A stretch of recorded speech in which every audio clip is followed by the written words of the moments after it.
दोस्तों, जैसा कि आप सभी जानते हैं कि महाभारत हिंदू धर्म के सबसे पवित्र धर्म ग्रंथों में से एक है, जिसमें महाभारत युद्ध से लेकर उसके सभी पात्रों का चरित्र चित्रण भी विस्तार से किया गया है। महाभारत के इन्हीं पात्रों में से एक पात्र भीष्म पितामह भी थे, जिन्हें वैसे तो धर्म परायण माना जाता है, लेकिन फिर भी उन्होंने इस महायुद्ध में अधर्म के पक्ष का साथ दिया। उन्होंने ऐसा क्यों किया, यह भीष्म पितामह ने खुद ही बताया था। परंतु हम आज जानेंगे भीष्म पितामह के जीवन से जुड़ा वो सबसे बड़ा रहस्य, जिसे जानने समझने के लिए हर महाभारत पढ़ने वाले की जिज्ञासा सबसे ज्यादा रहती है। आखिर धर्म पर चलने वाले इस महान योद्धा की बाणों की शैया पर ऐसी दुखद मृत्यु क्यों हुई और क्यों करना पड़ा भीष्म को 18 दिनों तक बाणों की शैया पर अपनी मुक्ति का इंतजार। नमस्कार, स्वागत है आप सभी का festivals of India YouTube channel पर। दोस्तों, महाभारत में वर्णित कथा के अनुसार युद्ध के 10वें दिन ही भीष्म पितामह अर्जुन के हाथों बाणों की शैया पर पहुंच गए थे।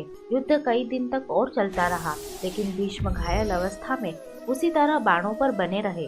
फिर युद्ध समाप्ति के 10 दिन बाद पांडवों सहित श्री कृष्ण पितामह भीष्म से आशीर्वाद लेने पहुँचे। श्री कृष्ण को देख भीष्म पितामह ने उनसे पूछा कि हे वासुदेव, कृपया करके मुझे बताइए कि मेरे कौन से कर्म का फल है जो मैं इस तरह 18 दिनों से बाणों की शैया पर पड़ा हुआ हूँ। पितामह की बातें सुनकर पहले तो मधुसूदन मुस्कुराए और फिर उन्हीं से प्रश्न करने लगे। पितामह, क्या आपको अपने पूर्व जन्मों का ज्ञान है? इस पर पितामह ने उत्तर दिया, हाँ है। मुझे अपने 100 पूर्व जन्मों का ज्ञान है कि मैंने इन 100 जन्मों में किसी का कभी अहित नहीं किया।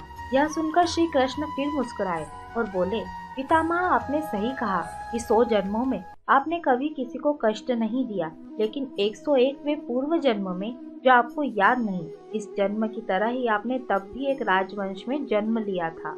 उस जन्म में जब आप युवराज थे, तब एक बार आप शिकार खेलकर जंगल से निकल रहे थे। तभी आपके घोड़े के अग्रभाग पर एक करकेंटा वृक्ष से नीचे गिरा।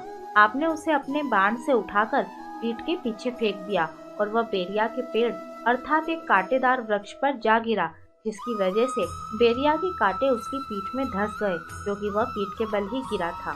उसके बाद करकेंटा जितना निकलने की कोशिश करता, उतना ही कांटे उसकी पीठ में चुभ जाते और इस प्रकार करकेंटा 18 दिन तक तड़पता रहा और ईश्वर से यही प्रार्थना करता रहा कि जिस तरह से मैं तड़प तड़प कर मृत्यु को प्राप्त हो रहा हूँ, कि किसी प्रकार मुझे इस हाल में पहुँचाने वाले युवराज का भी होगा। परंतु पितामह, आपके पुण्य कर्म ऐसे थे कि आपका पुनर्जन्म बारंबार राज परिवार में ही होता रहा और उस करकेंटा का श्राप अब तक यथार्थ नहीं हो पाया।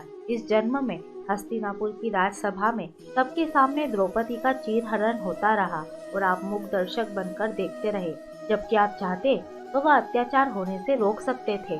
आप सक्षम थे, लेकिन आपने फिर भी दुर्योधन और दुशासन को नहीं रोका। इसी कारण पितामह, आपके सारे पुण्य कर्म क्षीण हो गए और करकेंटा का श्राप आप पर लागू हो गया। इसलिए हे गंगापुत्र, इस अवस्था में आज आप तड़प रहे हैं, यह आपके 100 जन्म पूर्व के इस कृत्य का ही फल है। इस मृत्युलोक में जन्म लेने वाले प्रत्येक मनुष्य को अपने कर्मों का फल कभी न कभी भोगना ही पड़ता है। याद रखें कि प्रकृति सर्वोपरि है और इसका न्याय आज नहीं तो कल होकर ही रहता है। इसीलिए पृथ्वी पर निवास करने वाले प्रत्येक प्राणी व जीव जंतु को भी फल भोगना पड़ता है और वो उसे अपने ही कर्मों के अनुसार मिलता है। दोस्तों, इसके अलावा महाभारत में एक और कथा का भी वर्णन मिलता है, जिसके अनुसार भीष्म अपने पिछले जन्म में एक वसु थे। 8 वसु भाइयों में से एक द्यू नामक वसु ने एक बार वशिष्ठ ऋषि की कामधेनु नाम की दिव्या गाय का हरण कर लिया, जिससे क्रोधित होकर वशिष्ठ ऋषि ने 8 वसुओं को मनुष्य योनि में जन्म लेने का श्राप दे दिया। ऋषि के श्राप से घबराकर वसुओं ने महर्षि वशिष्ठ जी से क्षमा के लिए प्रार्थना की, जिस पर महर्षि वशिष्ठ ने कहा कि द्यू को छोड़कर अन्य सारे वसु जन्म लेने के तुरंत बाद श्राप से मुक्त हो जाएंगे, लेकिन द्यू को अपनी करने का फल जीवन भर भोगना होगा। इसी द्यू ने अपने अगले जन्म में गंगा की कोख से देवव्रत के रूप में जन्म लिया और देवव्रत ही आगे चलकर अपनी भीषण प्रतिज्ञा के कारण भीष्म कहलाए। ऐसा माना जाता है कि प्रतिज्ञा लेने के बाद भीष्म ने हस्तिनापुर की गद्दी पर कुरुवंश का शासन बरकरार रखने के लिए कई तरह के अपराध किए थे, जो शासन के लिए तो आवश्यक थे, परंतु धर्म परायण भीष्म पितामह के चरित्र के अनुरूप कदापि नहीं थे। उदाहरण के तौर पर सत्यवती के कहने पर ही भीष्म ने काशी नरेश की 3 पुत्रियों अम्बा, अम्बालिका और अंबिका का अपहरण किया था। तो दोस्तों, उम्मीद करते हैं कि अब आप भी जान गए होंगे कि भीष्म पितामह को बाणों की शैया पर ऐसी मृत्यु क्यों मिली। और इसी के साथ हमारी ये जानकारी भी यहीं पर समाप्त होती है। ऐसे और भी वीडियो देखने के लिए अभी सब्सक्राइब करें festivals of India YouTube channel को। साथ ही इस वीडियो को ज़्यादा से ज़्यादा लोगों के साथ शेयर करें।